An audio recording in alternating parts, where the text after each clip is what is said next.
The sickening crunch of ceramic hitting the tile floor echoed through the room, ringing in my ears before I could even process that my 65th birthday party had just been ruined. Audrey, my daughter-in-law, stepped back with a half smirk, her grip tight around a glass of red wine. She had just accidentally bumped into the corner-side table, sending the hand-painted vase my sister had shipped me crashing to the floor, right on top of a pile of carefully wrapped presents. "Oh, Vivian, I am so clumsy. You really should keep your little knickknacks somewhere else," Audrey murmured. There wasn't an ounce of apology in her voice. Her two friends' random guests she had invited to my house without asking let out sharp, grating laughs that tied my stomach in knots. It wasn't the first time Audrey had openly disrespected me under my own roof. A year ago, she and my son, Caleb, had moved in temporarily under the guise of saving up for a down payment. Ever since, my quiet, peaceful sanctuary had been hijacked by her arbitrary rules, her bulky, modern furniture, and her endless condescension. I stood there, staring at the glittering shards of ceramic scattered across the hardwood. I didn't cry. I absolutely refused to give her the satisfaction of seeing my tears. And I wasn't about to start a screaming match in front of company. I just watched her, analyzing her relaxed, triumphant posture.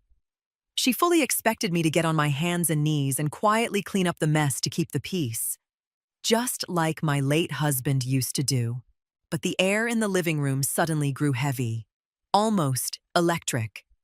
I glanced over at Caleb, who was sitting on the edge of the sofa. His knuckles were completely white from gripping his knees so tightly. His eyes were locked on the shattered vase. Was this it? Was this the moment he was finally going to snap out of it? Audrey had just ruined my birthday gifts while her friends cackled. But then Caleb stood up. "That's enough," he said. The room went dead silent. Caleb didn't yell, but the sheer gravity in his voice killed the giggling instantly, like someone had flipped a switch. Audrey blinked, suddenly looking entirely disoriented. She slowly lowered her wine glass. "Caleb, babe, it was just an accident," she cooed, sliding into her sweet wife routine as she reached out to touch his arm. He stepped back, shaking his head. "It wasn't an accident. Audrey, I was looking right at you. And even if it was, you're laughing. You're mocking my mother on her birthday." In her own house, Audrey's friends exchanged nervous, wide-eyed looks and started grabbing their coats in total silence. I didn't move an inch. I walked over to the laundry room, grabbed the broom and the metal dustpan, and walked back in. Audrey glanced at me out of the corner of her eye, practically begging me to say it was fine, to smooth things over like I always did. I didn't make a sound. I just started sweeping up the pieces of my ruined gift with sharp, precise strokes. "Leave it. Mom, I've got it," Caleb offered, rushing over. "No," I replied calmly, stopping him with a single look. "Walk your wife's friends to the door. It's getting late, and the party is over." It wasn't a request. It was a command. Caleb nodded and pulled the front door wide open, waiting for the two women to scurry out. Audrey was left standing dead center in the living room, her cheeks burning bright red with embarrassment. Her absolute control of the room had just evaporated. "I'm going to bed," I announced, setting the dustpan on the kitchen counter. "Make sure you lock up and turn off the lights." As I walked up the stairs, I could hear the first tense, hushed whispers of a massive argument breaking out behind me. I knew Caleb's words were a good start, but respect isn't earned with one sentence. Tomorrow, the rules of this house were going to change. By 7 a.m., my kitchen usually smelled like fresh brewed coffee and bacon. For the past year, I had been waking up at the crack of dawn to cook a hot breakfast for the two of them before they commuted to work. It was my way of pitching in. But this morning, The kitchen was spotless, cold, and entirely empty. Audrey trudged down the stairs, rubbing the sleep out of her eyes and expecting a plate. She stopped dead in her tracks when she saw the bare countertops. I was sitting outside at the small patio table, sipping my coffee and doing the local newspaper's crossword puzzle. "You didn't make breakfast?" she asked from the sliding glass door. Her brow furrowed in disbelief. I leisurely turned the page of the paper before looking up at her. "There's a loaf of bread in the pantry, and you can boil some water for tea." I moved my Keurig up to my bedroom. Starting today, it's every man for himself when it comes to meals. Audrey scoffed, crossing her arms and jutting out her chin. "Vivian, don't be childish about last night. I'm in a rush to get to the office. And I have all the time in the world." I smiled politely, my voice completely steady. "But I'm no longer on the clock for you." I heard Caleb's heavy footsteps coming down the wooden stairs. Audrey instantly whipped around to face him, adopting the tone of a helpless victim. "Your mother says she's cutting us off from breakfast." Caleb looked at the empty stove, then out at me on the patio. He just shrugged, grabbing his car keys from the bowl. "Fair enough," he said. "I'll hit the drive-thru on the way to work. Let's go." Audrey's face totally fell. She was so used to Caleb stepping in to smooth the waters in her favor that his sudden indifference completely disarmed her. As I watched her storm out the front door, slamming it behind her, I knew exactly what my next move was. When they got home from work that afternoon, the living room looked drastically different. For months, Audrey had been slowly boxing up my belongings and replacing them with hers. My beloved family portraits had been shoved into dark hall closets, replaced by these cold, abstract art pieces she collected. My favorite worn-in recliner had been banished to a dark corner to make room for an ungodly, uncomfortable, overpriced accent chair she bought from a catalog. When Audrey walked through the front door, she froze. Her expensive accent chair was sitting right by the entryway, flanked by 3 neatly taped cardboard boxes. On the mantel, my family photos were back right where they belonged. My recliner was front and center, perfectly positioned by the window. "What is the meaning of this?" she shrieked, pointing a shaking finger at the boxes. I was sitting comfortably in my recliner, calmly sorting through the mail.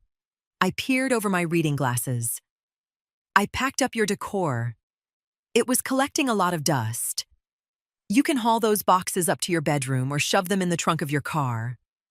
This is a common area, and I prefer my own decorations." "Caleb!" she yelled, absolutely livid. My son walked in, hanging his jacket on the rack. He looked at the restored living room, and then at his red-faced wife. "It's her house." "Audrey," Caleb sighed, sounding exhausted. "I told you from day one you couldn't just overhaul her stuff without asking. We are supposed to live here. I have a right to feel comfortable in my own environment." She shot back. "You have a bedroom to feel comfortable in," I interjected, tapping a stack of envelopes on the side table. "The rest of this house is mine. Oh, by the way, I'll be using the washing machine all day tomorrow. You might want to Google a laundromat nearby." All the color drained from Audrey's face. It was finally dawning on her that the territory she thought she had conquered was slipping right through her fingers. And because I wasn't yelling, she couldn't even play the victim. The real issue with Audrey wasn't just her territorial behavior, it was the financial entitlement. When they first moved in, we agreed they would cover the household utilities in lieu of paying me rent. To make things easy, I let Audrey be an authorized user on one of my secondary checking accounts. I deposited a chunk of my retirement funds in there for groceries and house repairs, and she was supposed to transfer her utility money into it. First thing Tuesday morning, I drove down to my local bank branch. I didn't need to make a scene or write a passive-aggressive group text. All I needed was my driver's license and 10 minutes with a teller. I drained every cent of my money out of that joint account, canceled all the debit cards tied to it, and completely revoked Audrey's authorized access. I transferred the balance into a brand new sole owner account. My retirement money was finally locked down. I got home just in time to fix myself some lunch. Shortly after 2 p.m., Audrey burst through the front door like a Category 5 hurricane, her smartphone clutched in her hand. "Vivian!" she hollered from the hallway. "What is wrong with the bank account? I was trying to buy some clothes online and my card got declined." I turned the burner off under my soup and wiped my hands on a dish towel. "The account is closed," I informed her, deadpan. "Starting this month, you'll need to pay your utility bills directly out of your own checking account."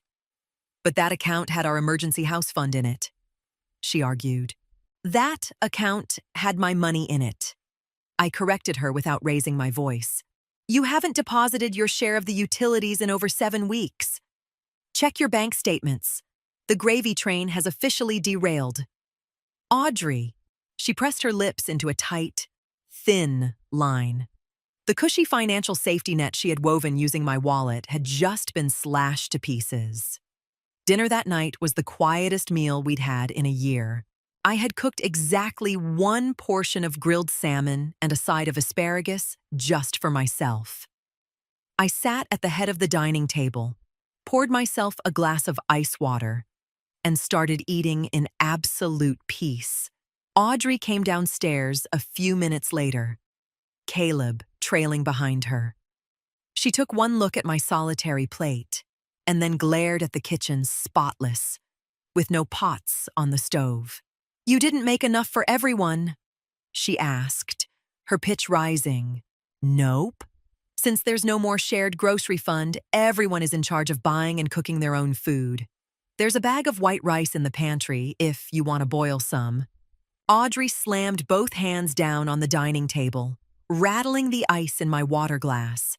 "This is unbelievable. You are treating us like strangers. Caleb, do something." She cut off my breakfast. She froze my debit card. She trashed my living room. Are you seriously just going to stand there while your mother makes my life a living hell?" Caleb leaned heavily against the door frame, folding his arms across his chest. He looked thoroughly depleted. "She's not making your life hell, Audrey. She's holding you accountable. We've been living here rent-free for 12 months. You use her money to buy stuff online, and you treat her house like you own the deed. Mom is 100% right." Audrey gasped, literally sucking in air. The complete lack of backup from her husband threw her totally off balance. "If this is how it's going to be, I'm not staying in this house another day," she threatened, pulling out her oldest manipulation card to try and scare my son. She thought Caleb would panic and beg her to stay. She thought I would cave. I just casually dabbed my mouth with a napkin, stood up, and carried my plate to the sink. "Your suitcases are in the hall closet," I pointed out. "Let me know if you need help pulling them down from the top shelf." The silence that followed was suffocating. Audrey stared at Caleb with wide, panicked eyes, desperately waiting for him to shut down my suggestion that she pack her bags. But my son didn't flinch. "Fine," she hissed through gritted teeth. "I'm leaving. And Caleb, you're coming with me. We don't have to put up with this toxic environment." Caleb looked at her with a quiet, unshakable firmness that reminded me so much of his late father. "You go stay with your parents if you need to. I'm staying here. We don't even have enough cash for a security deposit on an apartment right now. Mostly because our savings got blown on all the junk you bought with the shared card." Audrey let out a visceral sound of absolute frustration and bolted up the stairs. For the next 40 minutes, the sound of slamming drawers and slamming doors echoed through the house. I wasn't bothered in the slightest. I walked out to the backyard, grabbed the garden hose, and peacefully watered my hydrangeas. A little while later, I heard the heavy thud, thud, thud of rolling luggage coming down the stairs. Audrey blew out the front door without a single goodbye. No tears, no dramatic partings. Her car engine revved aggressively, and she peeled out down the street. I walked back inside and shut the door. Caleb was sitting in my recliner, staring blankly at the hardwood floor. "Did I mess up, Mom?" he asked quietly. I dropped my keys in the ceramic bowl by the door and walked over to him. "You did exactly what you had to do, Caleb." Setting boundaries isn't an attack on someone else. It's armor for yourself. I slept entirely through the night that evening. It had been months since my house felt so light. I knew Audrey would try to claw her way back the second she got sick of sleeping in her childhood bedroom at her parents' house, but I was ready for it. 2 days later, my trusted local locksmith was finishing up installing brand new heavy-duty deadbolts on the front and back doors. It wasn't some petty legal trap. It was just common sense. My house, my security. Caleb had spent those 2 days in total, peaceful routine. He cooked his own dinners, cleaned up after himself, and even grabbed his toolbox to fix a loose hinge on the patio door that had been driving me crazy for months. On Thursday afternoon, while we were sitting at the kitchen island drinking iced tea, the handle on the front door suddenly jiggled violently. Then came the harsh scraping sound of a key desperately trying to force its way into a lock that didn't match. A second later, the doorbell started ringing in short, frantic bursts. Caleb started to stand up, but I put a hand on his shoulder, motioning for him to stay put. I walked to the entryway and opened the door just a couple of inches, leaving the chain engaged. Audrey was standing on the porch, wearing a strained, plastic smile, acting like nothing had happened. "Hey, Vivian. Just getting off work. My key won't turn. I think the lock is jammed." I looked her dead in the eye through the crack in the door. "It's not jammed. I changed the locks." Her fake smile dropped instantly. "What? Why would you do that?" "My winter coats are still in there. This is my husband's house. This is my property," I corrected her. "The belongings you left behind are boxed up neatly in the garage. Caleb can drive them over to you later." "But you are not coming inside. Caleb," she barked, trying to peek around me to find him. My son appeared in the hallway right behind me.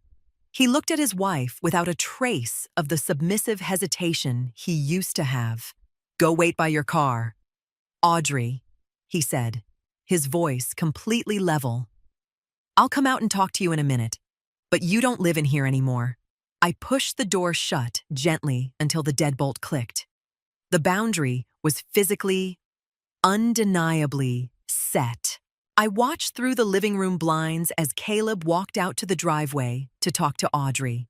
Her body language was frantic. She was waving her arms, pacing around, alternating between looking furious and trying to force out fake tears.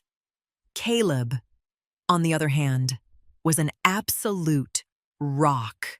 He stood there with his hands shoved deep into his jacket pockets, listening to her without getting dragged into the performance. Even through the glass, the dynamic was obvious. For years, my son had avoided conflict by just rolling over and giving people what they wanted. Watching him stand his ground out there with pure dignity brought me an immense amount of peace. I didn't need to jump in and save him. He had finally found his own spine. About 15 minutes later, Audrey angrily stomped to her car, slammed the door, and drove off. Caleb walked back inside, letting out a long, heavy sigh before pulling up a stool across from me. "She wants me to move back in with her at her parents' house and try to work things out," he confessed, pouring himself a glass of water. "And what did you tell her?" I asked, keeping my tone entirely neutral. "I told her the only way this marriage survives is if we rent a small, one-bedroom apartment on our own.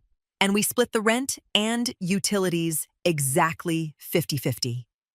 I also made it crystal clear that if she ever disrespects you again, we're getting divorced. If she can't agree to that, we're done. I gave him a warm, sincere nod. That's the healthiest choice you could make.